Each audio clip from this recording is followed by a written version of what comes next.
Tremors. Tremors proved that you could come up with the best ideas by just sitting on a rock. Writer S.S. Wilson, while editing films for the Navy, was working out in the desert in California. While wandering around on the ranges one day, he climbed up a rock.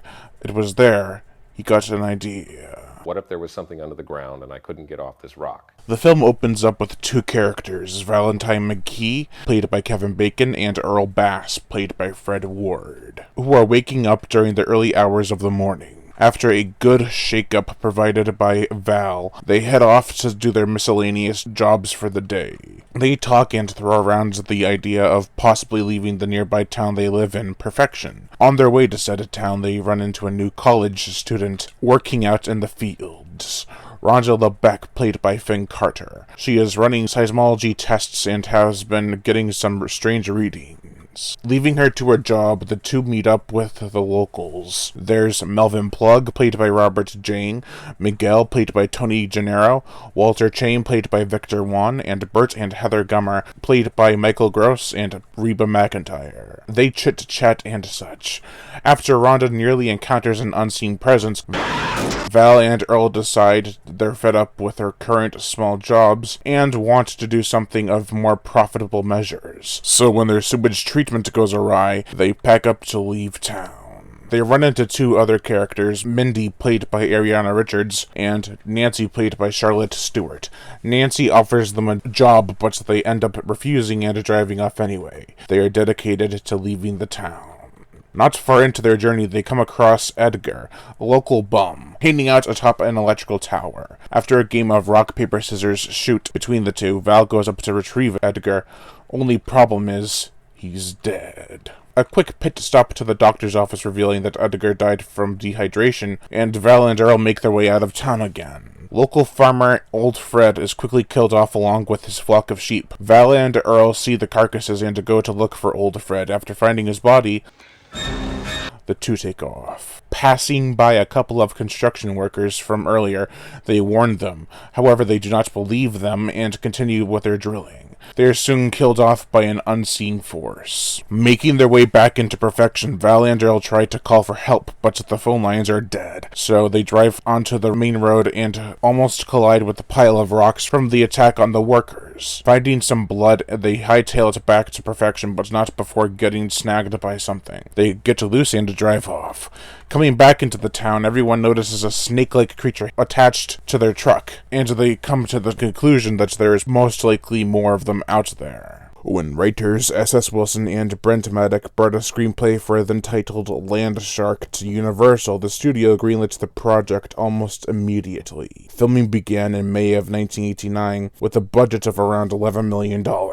With Ron Underwood in the director's chair, he had a keen vision for the film but was open to suggestions, especially when it came to the film's ending and its vital kiss. Filming on location at Alabama Hills, Lone Pine, California, and Olancha, California, USA, the film had big aspirations. What started as a low-budget idea quickly turned into a large-scale movie. Production designer Ivo Cristante had a huge undertaking with this movie. He has a background in mechanical effects and became vital in making the buildings and effects work in an organic and realistic way. We have him to thank for building the town of Perfection from the ground up. For instances involving the buildings, the effects worked flawlessly, as did the jackhammer scene. However, other effects were a true challenge to get to work. Wanting a warm feeling throughout, director of photography Alexander Grzinski gave this old town the feeling of romance. This was amplified by the music provided by Ernest Troost, who composed a score with a western twang and a lot of heart. O. Nicholas Brown edited the film.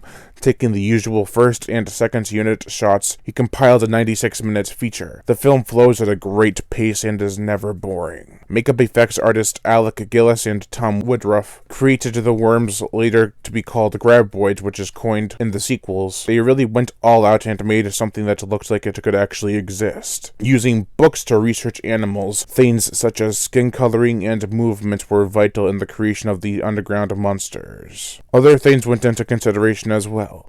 The graboids needed to be of substantial size, so it didn't give the impression that it'd be full after eating only a few people. Originally, the sketches for the creature design were unintentionally more phallic. After some chuckles from the woman at the office, they had to go back to the drawing board. Dennis Skotek was the director of photography. His greatest challenge on the film was to match the miniature effects lighting with the set lighting. He pulled it off flawlessly.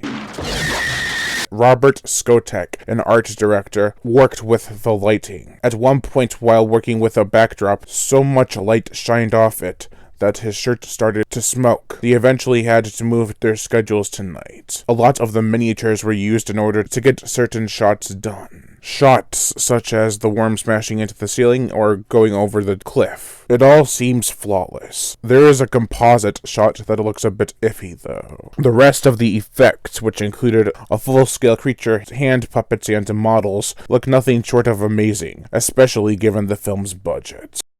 On their way to the next town over, Val and Earl's horses begin to act skittish. One is dragged onto the ground. It's the snake-like creatures. Shooting the creature off the now-dead horse, the ground begins to quake, and the reveal of a giant worm-like monster erupts with excitement. As Val and Earl flee for their lives, they attempt to jump over an aqueduct. Trying to climb out to no avail, the worm hits the wall and is killed on impact. Rhonda finds them and helps them uncover what reveals to be a 30-foot worm of sorts. She establishes that they have no eyes and have spikes on their side to help them dig through the ground. Most unsettling of all is that she comes to the conclusion that there are 3 more of these worms. Making their way to her truck, the trio passes by Rhonda's seismograph and sees that something other than them is making it go off. They bolt for a nearby boulder and ascend right before the creatures can get to them. After pondering on what these things are and where they come from for a while, they test to see if they are still around. Seeing it is so, Val suggests that it must be listening to them, and Rhonda explains that they hunt by sound, and that's why they have no eyes. The next day, Rhonda grabs a rod and pole vaults across each rock until she reaches the one next to her truck. Val and Earl quickly follow pursuit, eventually making it. They quickly drive off back to perfection. While trying to discuss what these worms are and what they should do, Melvin plays a prank on Earl, and in turn is scared by the appearance of one of these beasts. Hearing his screams, they think he's playing another prank, only to discover they found perfection. All scattering around, the townspeople try to get inside and hide quietly. Mindy, sporting some headphones and riding a pogo stick, is soon pursued by the worm. Val runs to intervene. He does so successfully. Her pogo stick wasn't that lucky, however.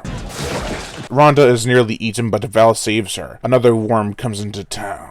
With options running out, a previously established faulty cooler runs, making a loud sound, which draws the worm to Walter Chain's store. Chain is killed off, and the creatures attack. Val, Earl, and Miguel make it to the store's roof. Meanwhile, Bert and Heather pull up to their place. After a long day of scouting, they head down into the basement. Bert calls for Walter on the radio. Val manages to pick it up and talk to Bert, warning him that there are underground monsters. Heather accidentally begins to make some noise, drawing the creatures right to their house. Despite Val screaming for them to get out of there, the worm bursts through the basement and attacks. The group figures that Bert and Heather are dead.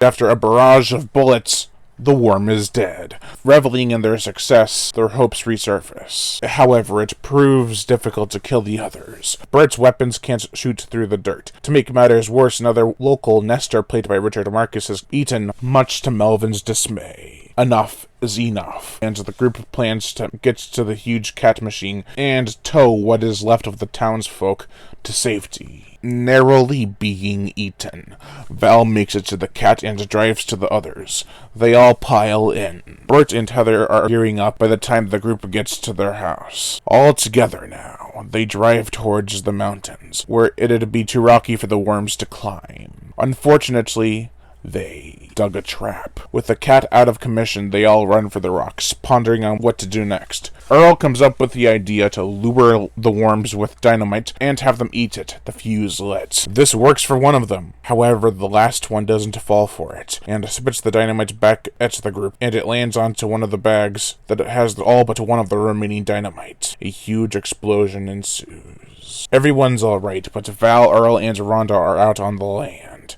Val knows this one will not fall for the same trick. He takes his chances and runs for a cliff face. Nearing the ledge, Rhonda and Earl in tow, he lights the fuse and tosses the dynamite. It misses, and in a fit of rage, the worm barrels towards them. Earl and Rhonda get out of the way, but Val stays determined to see his plan through. Dodging the worm at the last second, the creature goes too fast and flies out through the cliff face and lands on the spiky rocks below.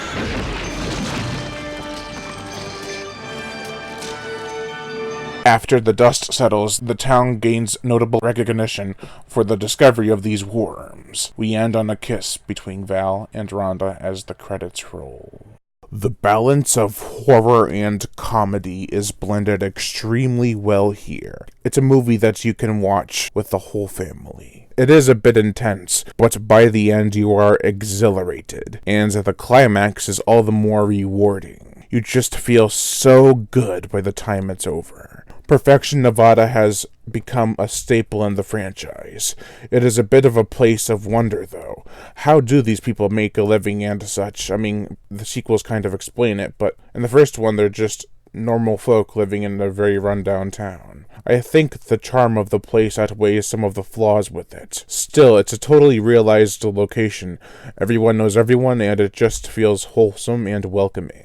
It's a cozy movie. The tone isn't all over the place, and its coloration is on point. Nothing is lush, and that is to be expected. They are in the desert, after all. Robert Folk composed the music but was let go, and Ernest Trute took over. I believe some of Robert Folk's music is still able to be heard in the film. I love the mix of cheerful and chilling music in this movie. I feel the music fits every scene. Even some that should have a tenser score are treated with delight. I feel the music works in those scenes because you feel great about the characters having found a way to survive. It always ends up with a close call musical score that will probably be enough to make up for the lack of scary music. It's all highly energetic. As I said earlier, the movie moves at a brisk pace. It doesn't dwell on things too long. When the main characters finally get back to town, it takes the worms all but 5 minutes to have followed them there and start attacking. It's a thrill ride that only stops when necessary. The effects are one of those things that brought this movie so much notoriety. For 1990, they are downright inspiring. The use of miniatures, puppets, models, and full-scale props create a mishmash of amazing work. Some of the crew had worked with James Cameron on Aliens, having this come out 4 years after that film's release, and you can see where they've improved. I'm sure it looked great in a portfolio. Watching this as a kid, I thought the monsters were based off of real creatures. They kind of reminded me of a maggot with a bird's beak. We wouldn't have Tremors without the characters. Val, Earl, Rhonda, Bert, Heather, and the rest are all staples in the series. Even though some of them didn't return for the sequels, the series as a whole feels like a family project. Tremors has going on 6 sequels, 2 TV series, 1 cancelled, unfortunately, and a strong fan base. I will be reviewing Tremors and its sequels and TV show in more detail with the upcoming Tremors Island Fury, which is the 7th installment, so for now, we'll just focus on Tremors. There was a reunion recently in Lone Pine, California. Fans rejoiced as they met with some of the cast and crew who worked on the film. They also traveled out to some of the locations the film was shot at. It seemed like an amazing experience, and I wish I could have gone. Still, I'm happy to see that all the fans came together for an awesome movie and an awesome franchise in general. I obviously wasn't the only one to see these movies as a kid. I actually saw 2 and 3 before I saw the first Tremors because I couldn't find it on TV TV. Eventually it came on and I was amazed. It's easy to be captivated by Tremors. Tremors is a fantastic movie on pretty much every level. There are some minor flaws, but they don't take away from the overall experience. I had to say, if you want a movie with a lot of heart and effort put into it that is still fun, then look no further than Tremors. Better yet, if you want an example of a fantastic January movie, then you'll get your fix here, because Tremors proves that not all January releases are garbage.